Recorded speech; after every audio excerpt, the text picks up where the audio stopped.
আমাদেরকে আঘাত করেন না, আমাদেরকে দুর্বল করে দিয়েন না। নিরাপদ থাকতে পারবেন না ভিতরে আপনারা?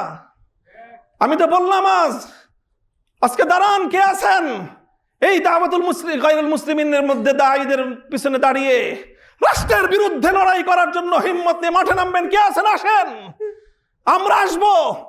আমি ঘোষণা দিয়ে যাচ্ছি আপনাদের কাছে, এটা নিয়ে যদি সামনে আমাদেরকে আরো বড় কোনো পদক্ষেপ নিতে হয়, যদি সরকারের বিরুদ্ধে এটার জন্য রুখে দাঁড়াতে হয়, আমরা রুখে দাঁড়াবো ইনশাআল্লাহ। আমি যে রাজনীতি করি, আমার সেই রাজনীতির মূল লক্ষ্য এবং উদ্দেশ্য হলো আমাদের আকাবির এবং আসলাফ ওলামায়ে দেওবন্দ এই উপমহাদেশ জুড়ে দ্বীনের যে সমস্ত হামাগির খিদমত এবং কর্মকাণ্ড আঞ্জাম দিচ্ছেন, সেই কর্মকাণ্ডগুলিকে একটা কুকুর হিসেবে পাহারাদারি করাই হলো আমার রাজনীতি। পরিষ্কার আমার বক্তব্য এটা। আমরা রাজনীতি করি এই জন্য যেন আমাদের খানকাহগুলিতে আমাদের মাশায়েখরা বসে ওখানে তারা যেন নিরাপদে ওনারা যেন ইসলাহ এবং তাজকিয়ার কাজ করতে পারেন। আমরা রাজনীতি করি এই জন্য যেন আমাদের দাওয়াতের কাফেলাগুলো তারা দাওয়াতের মেহনত নিয়ে প্রত্যেকটা জায়গায় জায়গায় ছড়িয়ে পড়তে পারেন। আপনি মুনাজারে ইসলাম মুনাজারা করেন, আপনারা বাতিলের মোকাবেলায় দালায়েলের বহস করেন, আপনারা আপনাদের মতো করে বহস করে যান। আমরা হয়তো মুনাজারা করব না, বহস করব না, কিন্তু আপনি আহলে হক হয়ে, আপনি ওলামায়ে দেওবন্দের একজন মুখপাত্র হয়ে যখন মুনাজারা করবেন, মনে রাখবেন আপনার তাহাফুজের জন্য আপনার পিছনে মামুনুল হক কুকুর হয়ে দাঁড়িয়ে আছে। আসসালামু আলাইকুম ওয়া রাহমাতুল্লাহ। আলহামদুলিল্লাহ ওয়া কাফা ওয়া সালামুন আলা ইবাদিহিল্লাযিনা ইসতাফা। আম্মা বা'দ, ফাআউযু বিল্লাহি মিনাশ শাইতানির রাজীম। বিসমিল্লাহির রহমানির রহিম। ওয়া কাযালিকা জাআলনাকুম উম্মাতান ওয়াসাতান লিতাকুনু শুহাদাআ আলান নাস। সাদাকাল্লাহুল আযীম। রাবিতাতুল ওয়াইজিন বাংলাদেশের উদ্যোগে আয়োজিত আজকের অত্যন্ত সময়োপযোগী উম্মতের বিশুদ্ধ আকীদার হেফাজত ও বর্তমান প্রেক্ষাপট শীর্ষক আলোচনা সভায় উপস্থিত সম্মানিত সভাপতি, বর্তমান বাংলাদেশের অন্যতম উম্মতের রাহবার আলোচক আমার বড় ভাই মুহতারামুল মাকাম হযরত মাওলানা আব্দুল বাসিত খান হাফিজাহুল্লাহ, উপস্থিত আমার শাইখ ও মুর্শিদ হযরত দেওয়ানার পীর সাহেব দামাত বারাকাতুহুম, উপস্থিত রয়েছেন রাবিতাতুল ওয়াইজিন বাংলাদেশের সম্মানিত উপদেষ্টা বন্ধুবর হযরত মাওলানা খালেদ সাইফুল্লাহ আইয়ুবী, মহাসচিব বন্ধুবর হযরত মাওলানা হাসান জামিল হাফিজাহুমুল্লাহ সহ দিগার অন্যান্য উলামায়ে কেরাম। আমি আজকের এই মজলিসে কিছুটা নিজের পক্ষ থেকে কিছু বিষয়ে জবানবন্দি দেওয়ার গরজ অনুভব করতেছি। আপনারা জানেন জবানবন্দি কে দেয়, কোথায় দেয়। জবানবন্দি পরিভাষাটা ব্যবহার হয় যখন কোনো ব্যক্তি আদালতের কাঠগড়ায় দাঁড়িয়ে বিচারকের সামনে বক্তব্য দেয়, তখন সেটাকে জবানবন্দি বলা হয়। তো কাজে আমি মনে করি উম্মতের উলামায়ে কেরামের সামনে আমরা যারা কাজ করছি তাদের কাছে আমাদের জবাবদিহিতা করা, নিজেদের কথার পক্ষে নিজের ওয়াজাহাত ব্যক্ত করা, এটা তাদের দায়িত্ব। সেই জায়গা থেকে আমি জবানবন্দি দিচ্ছি এবং আমি এই জবানবন্দিটা দেওয়াটা বিশেষ প্রয়োজনও মনে করছি, কারণ এখানে আমার বর্তমান সময়ের দুজন মুরব্বী উপস্থিত রয়েছেন, যাদের কাছে আমি এই সহস্রাধিক আলেম ওলামার উপস্থিতিতে ঘোষণা করছি মিডিয়ার সামনে যে বর্তমানে আমার নাকের মধ্যে লাগাম লাগানো আছে এবং আমার সেই লাগাম বিশেষভাবে আমার এই দুই মুরব্বীর হাতে আছেন। একজন আমার আব্বাজান শাইখুল হাদিস রহমতুল্লাহ আলাইহি রফাতের পর আমাদের পারিবারিক অভিভাবক, আমার এদারার অভিভাবক, আমার জিম্মাদার, আমার ব্রাদার মোহতারাম হযরত আল্লামা মাওলানা মাহফুজুল হক হাফিজাহুল্লাহ, এবং আরেকজন আমার ইসলাহি মুরব্বী আমার শাইখ ও মুর্শিদ হযরত দেওয়ানার হযরত হাফিজাহুল্লাহ। আমি অত্যন্ত আস্থা এবং আত্মবিশ্বাসের সাথে বলছি যে আমার এই দুই মুরব্বীর সাথে আমার দীর্ঘদিনের যেই পথ চলা এবং ওনাদের নির্দেশনা পালন করার যেই আত্মবিশ্বাস আমার আছে, সেই জায়গা থেকে আমি মনে করি যে ওনারা আমার দায়িত্ব গ্রহণ করতে ওনারা ইতস্তত বোধ করবেন না এবং ওনারা আমাকে ওনাদের এতাআতকারী, ওনাদের আনুগত্যশীল একজন অনুগত ছোট ভাই এবং মুরিদ হিসাবে পাবেন, এই আত্মবিশ্বাস ওনাদের থাকার কথা। কাজেই আমি আমার এই দুই মুরব্বী, আরেকজন আজকের মজলিসে ছিলেন আমাদের ওস্তাদ সমতুল্য হযরত মাওলানা শেখ লিয়াকত আলী হাফিজাহুল্লাহ, যিনি বাংলাদেশের চিন্তাশীল আলেম ওলামাদের বর্তমানে একজন একেবারেই নক্ষত্রতুল্য ব্যক্তিত্ব।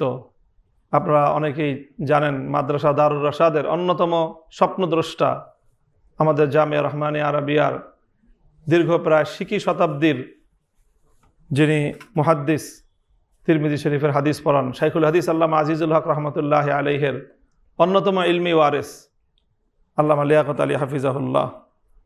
আমি প্রথমেই কথা বলে দিচ্ছি এবং আজকের এই বক্তব্যের মাধ্যমে গোটা জাতির কাছে আমার এই বক্তব্য, আমার যে কোনো কাজের ব্যাপারে, আমার যে কোনো কর্মের ব্যাপারে যে কেউ যদি মনে করেন যে এই ব্যাপারে কোনো অভিযোগ থাকতে পারে, আপত্তি থাকতে পারে, আর যদি আমার ব্যাপারে আস্থা না হয় যে আমি হয়তো আপনাদের অভিযোগ আপত্তি আমলে নিব না, আমার এই 3 মুরব্বীকে বলেন।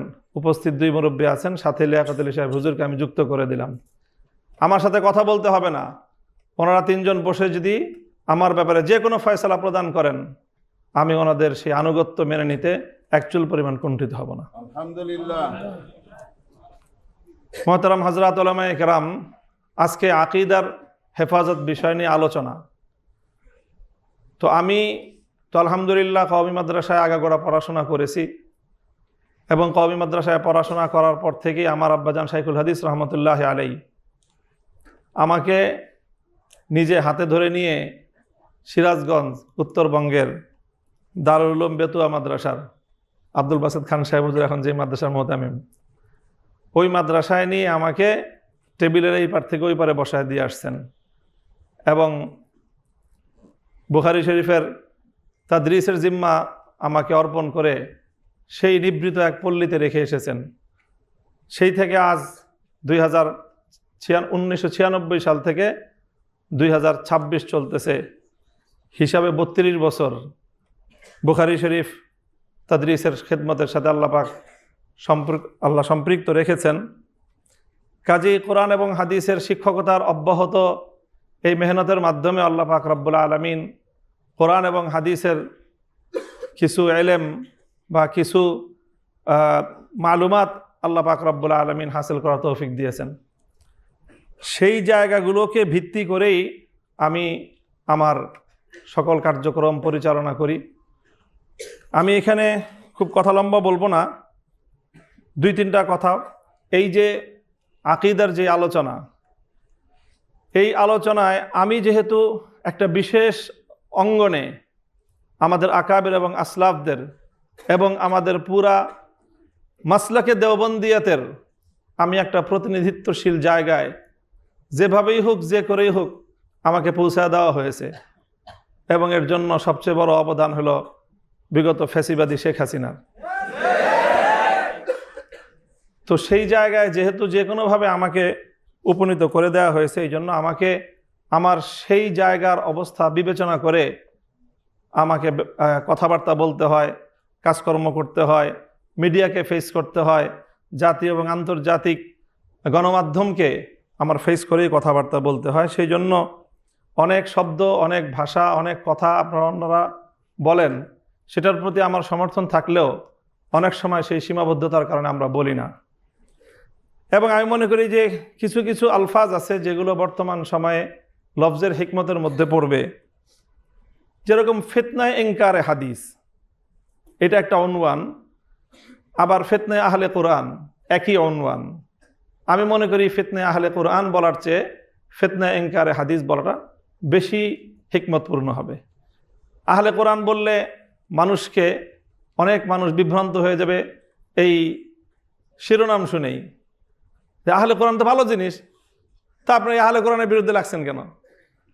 তো তারা আসলে আহলে কোরআন না, তাদের প্রকৃত পরিচয় তারা মুনকিরিনে হাদিস।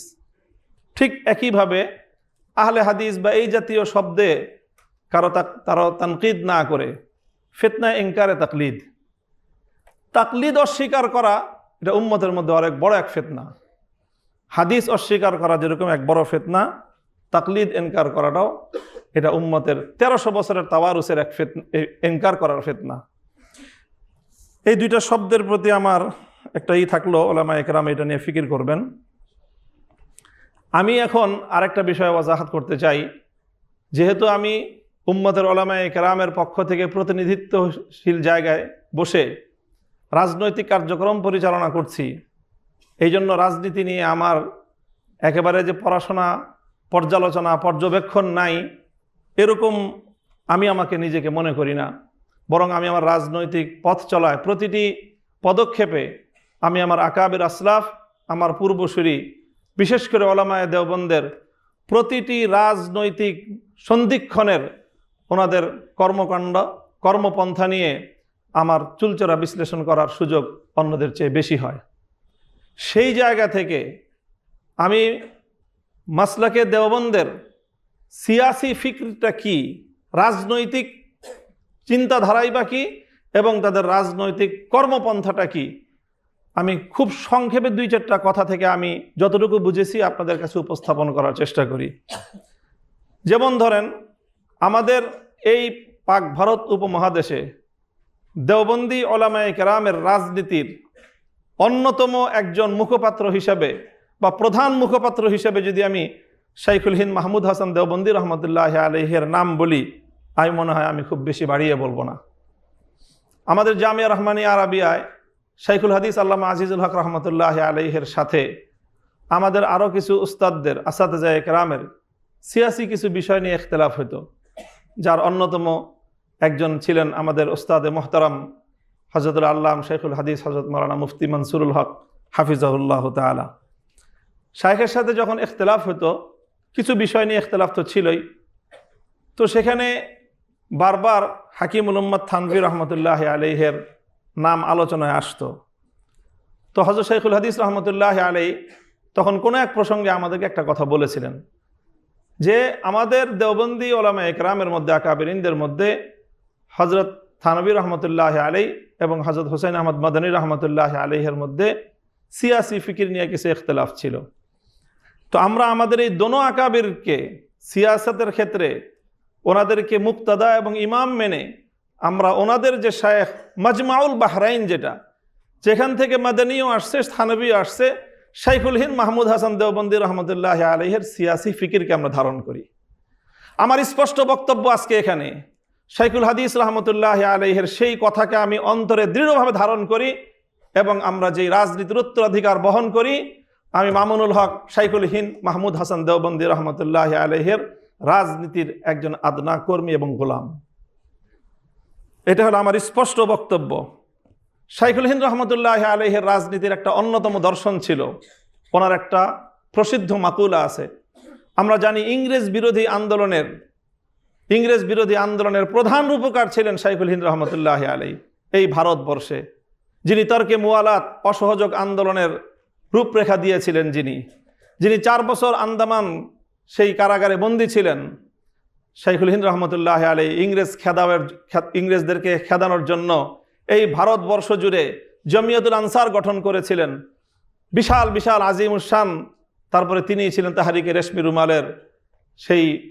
রেশমি রুমালের মূল পরিকল্পনাকারী এবং অবিসংবাদিত নেতৃত্বদানকারী। শাইখুল হিন্দ রহমতুল্লাহ আলাইহি বলতেন যে ইংরেজদের বিরুদ্ধে যখন তিনি হিন্দুদের সঙ্গে ঐক্যবদ্ধ, জোটবদ্ধ আন্দোলন শুরু করলেন, তো অনেকে শাইখুল হিন্দ রহমতুল্লাহ আলাইহির বিরুদ্ধে এটা নিয়ে কালাম করত, তানকিদ করতেন। তখন শাইখুল হিন্দ রহমতুল্লাহ আলাইহি নিজের অবস্থান পরিষ্কার করেছেন, अगर इंग्रेज के खिलाफ कोई कुत्ता भी आगे बढ़े तो शाइखुल हिंद उसका साथ देगा। ইংরেজদের বিরুদ্ধে একটা কুকুরও যদি অগ্রসর হয় আজ এই উপমহাদেশের সামগ্রিক বাস্তবতা, এই উপমহাদেশবাসীর ভাগ্যের পরিবর্তনের জন্য, এই উপমহাদেশের আগামী দিনের ইসলাম এবং মুসলমানদের ইমানি, মুলকি, তাদের সামষ্টিক অধিকার, স্বার্থ সংরক্ষণ করার জন্য ইংরেজদেরকে বিতরণ করা ছাড়া কোনো উপায় নাই। কাজেই ইংরেজদের বিরুদ্ধে যারাই মাঠে নামবে শাইখুল হিন্দ তাদের সঙ্গে থাকবে। কাজে আমি মনে করি যে ঠিক তদ্রূপ রাজনীতির মধ্যে অনেক প্রতিপক্ষ থাকে এবং সেই প্রতিপক্ষদের মধ্যে একটা তরতিব করতে হয়। সব প্রতিপক্ষকে একসঙ্গে ময়দানে মোকাবেলায় নামতে গেলে তখন নিজে পরাজয় বরণ করা ছাড়া এবং নিজের অস্তিত্বকে হুমকিতে ফেলানো ছাড়া কোনো কিছুই হয় না। সেই সময়ে যদি শাইখুল হিন্দ রহমতুল্লাহ আলাইহি এবং আমাদের আকাবেরিনগণ ইংরেজদের মোকাবেলায় যখন ওনারা হিন্দু মুসলিম ঐক্যবদ্ধ হয়ে লড়াই করেছেন, তখন যদি হিন্দুদের সঙ্গে নিজেদের ইখতিলাফাতগুলিকে ওনারা এটাকে যদি মাথাচাড়া দিয়ে উঠতে দিতেন, তাহলে এই উপমহাদেশ থেকে ইংরেজদেরকে বিতাড়িত করা সম্ভব হতো না।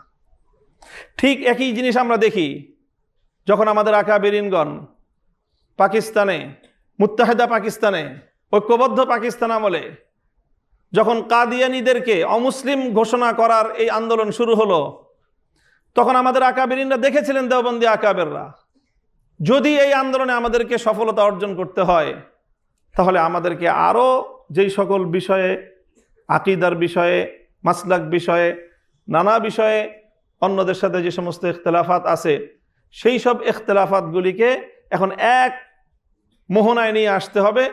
আর না হলে আমরা এই কাদিয়ানীদের মোকাবেলায়, এই আন্দোলনে, রাজনৈতিক এই কর্মসূচিতে আমরা সাফল্য অর্জন করতে পারবো না।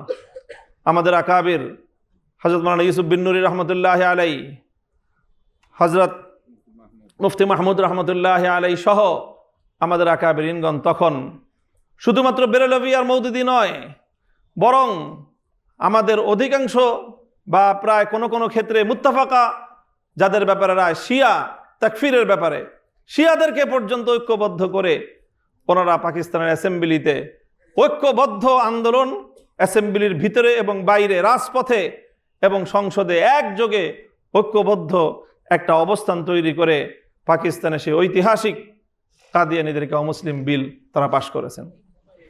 কাজে আমি মনে করি এগুলো আমাদের সামনে আমাদের আকাবিরিনদের সিয়াসি পলিসি, রাজনৈতিক কর্মপন্থা, রাজনৈতিক কর্মপদ্ধতি। আমরা রাজনীতিটা করি আসলে কি জন্য? আমি আমার রাজনৈতিক চিন্তাধারাটা স্পষ্ট করছি। আমাদের রাজনীতির প্রধান দুইটা লক্ষ্য, একটা সুদূর প্রসারী আর একটা বর্তমান লক্ষ্য। আমাদের রাজনীতির লক্ষ্য হলো যে আমরা হলাম পাহারাদার। আমরা পাহারাদার। এখন আপনি পাহারাদারকে যেই নামে আখ্যায়িত করতে পারেন। বাড়ির সামনে পাহারাদার থাকে, আপনার চৌকিদারও পাহারাদারি করে, দারোয়ানও পাহারাদারি করে, একটা কুকুর থাকে, সেও পাহারাদারি করে। আপনি আমাকে চৌকিদার মনে করতে পারেন, দারোয়ান মনে করতে পারেন, অথবা ওলামায়ে দেওবন্দের দ্বীনি সকল কাজের একটা কুকুর পাহারাদার মনে করতে পারেন। সেটা আমার কোনো বিষয় আসা যায় না। আমি যেই রাজনীতি করি, আমার সেই রাজনীতির মূল লক্ষ্য এবং উদ্দেশ্য হলো আমাদের আকাবির এবং আসলাফ ওলামায়ে দেওবন্দ এই উপমহাদেশ জুড়ে দ্বীনের যে সমস্ত হামাগির খিদমত এবং কর্মকাণ্ড আঞ্জাম দিচ্ছেন, সেই কর্মকাণ্ডগুলিকে একটা কুকুর হিসেবে পাহারাদারি করাই হলো আমার রাজনীতি। পরিষ্কার আমার বক্তব্য এটা। আমরা রাজনীতি করি এই জন্য যেন আমাদের খানকাহগুলিতে আমাদের মাশায়েখরা বসে ওখানে তারা যেন নিরাপদে ওনারা যেন ইসলাহ এবং তাজকিয়ার কাজ করতে পারেন। আমরা রাজনীতি করি এই জন্য যেন আমাদের দাওয়াতের কাফেলাগুলো তারা দাওয়াতের মেহনত নিয়ে প্রত্যেকটা জায়গায় জায়গায় ছড়িয়ে পড়তে পারেন। আজ জানেন বাংলাদেশে, এই বাংলাদেশে 99% মুসলমানদের বাংলাদেশে দাওয়াতুল ইসলাম ইলা গায়রিল মুসলিমিন, গায়রে মুসলিমদের কাছে যারা দাওয়াত নিয়ে যেত, সেই দাওয়াতের মেহনত আজ কতটা ঝুঁকির মুখে। যারা সেই দাওয়াত দেয় তারা আজকে কতটা হুমকির মুখে, রাষ্ট্রীয় হুমকির মুখে, আন্তর্জাতিক হুমকির মুখে। এই সকল দায়ীদেরকে নিরাপত্তা দেওয়া এবং তাদের পাশে দাঁড়ানো, কণ্ঠ উচ্চারিত করে তাদের জন্য সিনা টান করে ময়দানে দাঁড়িয়ে যাওয়াই হলো আমাদের রাজনীতি। এবং আমি করব সেটা ইনশাআল্লাহ, সেটা করব ইনশাআল্লাহ। আমি শেখ কালিম সিদ্দিকী হাফিজাহুল্লাহর একজন শাগরিদ। আমি ভারত গিয়েছি শুধুমাত্র হজরতের সোহবত উঠানোর জন্য, দেখার জন্য যে হজরত সেই ভারতে থেকে কিভাবে সেখানে গায়রে মুসলিমদের মধ্যে দ্বীনের দাওয়াত দিচ্ছেন। আজ জানেন কালিম সিদ্দিকী হাফিজাহুল্লাহ আজকে ভারতের কারাগারে বন্দী। ওনার বিরুদ্ধে ভারতের আদালত রায় দিয়েছে, তিনি হলো মানে কি বলে এটাকে, না মানে একেবারে আমৃত, ওনাকে যাবজ্জীবন কারাদণ্ড রায় দেওয়া হয়েছে। যাবজ্জীবন কারাদণ্ড। অপরাধ একটাই, উনি অমুসলিমদেরকে ইসলামের দাওয়াত দিয়েছেন। এই জন্য ওই দাওয়াতের সিলসিলা আজকে বাংলাদেশে যারা দাওয়াতের কাজ করেন, আজ তারা হুমকির মুখে। বাংলাদেশে এই তাদেরকে তাহাফুজ দেওয়া, তাদের পক্ষে মাঠে কথা বলা, সংসদে কথা বলা, প্রয়োজনে রাজপথে কর্মসূচি দেওয়া, এটাই হলো মামুনুল হকদের রাজনীতি। আমি হয়তো দাওয়াত নিয়ে যাব না, আমি হয়তো দাওয়াত নিয়ে সরাসরি নিজে যাব না, কিন্তু আমি বলবো আমার কালেমার দাওয়াত নিয়ে যারা যাবে পাহাড়ি অঞ্চলে, সেই গারো অঞ্চলে, সেই মুসলমানদের দুর্বলতার, মুসলমানদের দারিদ্র্যের সুযোগ নিয়ে যেই খ্রিস্টান মিশনারিরা, যেই সকল বিধর্মীরা, কাদিয়ানিরা মুসলমানদের ইসলামকে, ইমানকে খরিদ করে নিবে, ইমান হারা করবে, সেই সকল মুসলমানদেরকে বুঝিয়ে শুনিয়ে আবার ইসলামের পতাকার নিচে, ইসলামের শামিয়ানার নিচে ফিরিয়ে আনার জন্য যারা মেহনত করবে, দাওয়াত দিবে, তাদের সেই দাওয়াতকে তোমরা প্রতিহত করবা। যারা এই সকল দাওয়াতি কাজগুলোকে প্রতিহত করার চেষ্টা করবে, যত বড় শক্তি হোক, সেটা ইন্টারনাল শক্তি হোক, এক্সটার্নাল শক্তি হোক, দেশের ভিতরের শক্তি হোক, আন্তর্জাতিক শক্তি হোক, লড়াই করার জন্য দুইবার ভাববো না ইনশাল্লাহ আমরা। এটাই হলো আমাদের রাজনীতি, এটাই হলো আমাদের রাজনীতি। দাওয়াতের কাজ করবেন, তালিমের কাজ চলবে। মাদ্রাসাগুলো তাদের স্বকীয়তার উপর ভিত্তি করে আকাবির এবং আসলাফদের তর্জ তরিকার উপর তালিম চলবে, তালিমের মেহনত চলবে। কেউ যদি এখানে এসে অবৈধ হস্তক্ষেপ করতে চায়, সেই কালো হাত ভেঙে গুড়িয়ে দেওয়ার জন্য তাদের মোকাবেলায় রাজপথে সিনাটান করিয়ে দেওয়া, সিনাটান করে দাঁড়িয়ে যাওয়া, এটাই হলো আমাদের রাজনীতি। কাজেই আমাদের রাজনীতির যে মূল মাকসাদ, তার অন্যতম একটা মাকসাদ হলো পাহারাদারি করা। আপনি সেই পাহারাদারি, আমি আবারও বলছি, আপনি আমাকে দারোয়ানের মর্যাদা দিলেন না চৌকিদারের মর্যাদা দিলেন, না আপনি আমাকে কওমি অঙ্গনের একজন পাহারাদার কুকুর হিসেবে মূল্যায়ন করলেন, সেটা আমার কাছে খুব বেশি বড় বিষয় নয়। তবে জেনে রাখেন, কুকুর হইল আপনাদের এই কাজের পাহারাদারি করার জন্য আমরা দাঁড়িয়ে আছি। আপনি মুনাজারা ইসলাম মুনাজারা করেন, মুনাজারা করেন, আপনারা বাতিলের মোকাবেলায় দালায়েলের বহস করেন, আপনারা আপনাদের মতো করে বহস করে যান। আমরা হয়তো মুনাজারা করব না, বহস করব না, কিন্তু আপনি আহলে হক হয়ে, আপনি ওলামায়ে দেওবন্দের একজন মুখপাত্র হয়ে যখন মুনাজারা করবেন, মনে রাখবেন আপনার তাহাফুজের জন্য আপনার পিছনে মামুনুল হক কুকুর হয়ে দাঁড়িয়ে আছে।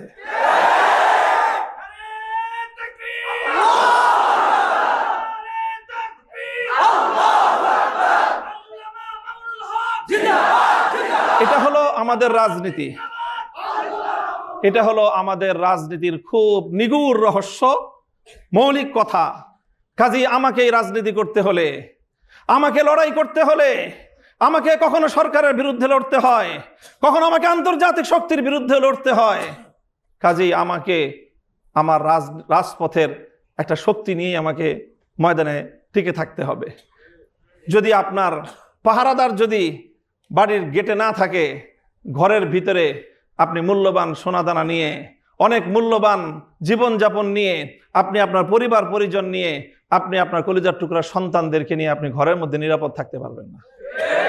হয়তো আপনার পরিবারের ভিতরে যারা আছেন, ঘরের ভিতরে আপনারা যারা আছেন, তাদের তুলনায় আপনার পাহারাদারের মূল্য অনেক কম হতে পারে, কুকুরটার মূল্য অনেক কম হতে পারে, কিন্তু মনে রাখেন, ওই বাড়িদের দরজায় যদি কুকুরটা না থাকে, ঘরের ভিতরে আপনি নিরাপদ থাকতে পারবেন না। আমাদেরকে আঘাত করেন না, আমাদেরকে দুর্বল করে দিয়েন না, নিরাপদ থাকতে পারবেন না ভিতরে আপনারা।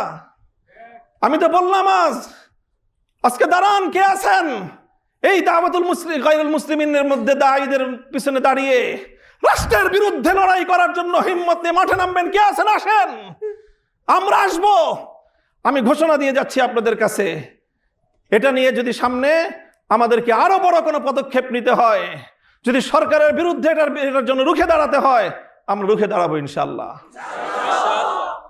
কাজে আমাদেরকে দুর্বল করে দিলে আখেরে আমরা সবাই ক্ষতিগ্রস্ত হব। আমার আখেরি কথা, মুহতারাম হাজিরিন, দেখেন এখন একটা রাজনৈতিক বড় ধরনের একটা ইস্যু আছে এখন রাজনীতির। আমাদের বাংলাদেশে, আমাদের এই উপমহাদেশের 250 বছর 1753 সাল থেকে বা 1757 সাল থেকে আজ 2026 সাল, প্রায় 350 বছরের রাজনীতি। আমাদের আকাবের ওলামায়ে কেরামের ত্যাগ, কোরবানি, নজরানা, জিহাদ, অনেক রক্ত, অনেক জীবন, এই অনেক কিছুর বিনিময়ে আমাদের বড়দের একটা বড় অর্জন ছিল, সেই অর্জন হলো 1947 সালে মুসলমানদের জন্য আলাদা ভূখণ্ড অর্জন। এমন একটা ভূখণ্ড, যে ভূখণ্ডে ইসলামী নিজাম হবে, নিজামে ইসলাম, শরিয়াতে ইসলাম বাস্তবায়ন হবে। এই অঙ্গীকারের ভিত্তিতে 1947 সালে মুসলমানদের জন্য আলাদা একটা রাষ্ট্রের অভ্যুদয়। এটা হলো আমাদের 350 বছরের আমাদের পূর্বসূরি আকাবের ওলামায়ে কেরামের রাজনৈতিক সর্ববৃহৎ অর্জন। এটা আমার পর্যবেক্ষণ, অন্য কেউ দ্বিমত করতে পারেন।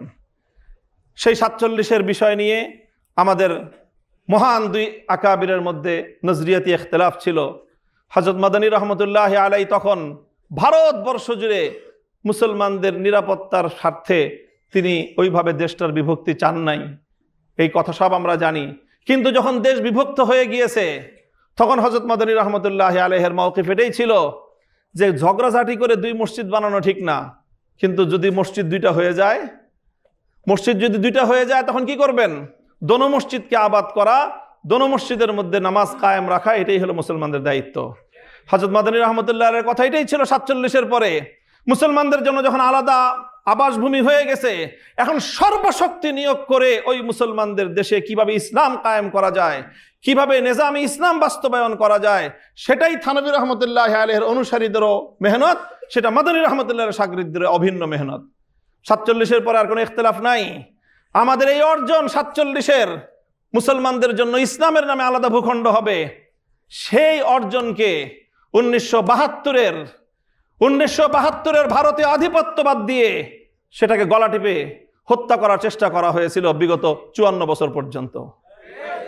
1972 থেকে 2024 সাল পর্যন্ত 47-এর কথা কেউ বলতে পারতো না। 47 এটা একটা বাংলাদেশে নিষিদ্ধ বিষয় হয়ে দাঁড়িয়েছিল। এই 2024-এর বিপ্লবের পর সর্বপ্রথম যে আওয়াজ উচ্চারিত হলো, এটার জন্য আমি জুলাই যোদ্ধাদেরকে শ্রদ্ধা করি, ভালোবাসি, স্নেহ করি, মমতা করি, তাদের পক্ষ হয়ে আমি লড়াই করি। কারণ তারা সর্বপ্রথম এই আওয়াজ আবার নতুন করে বাংলাদেশের মাটিতে উত্থাপন করেছে। আগামীর বাংলাদেশ হবে 47, 71 এবং 24-এর ভিত্তিতে।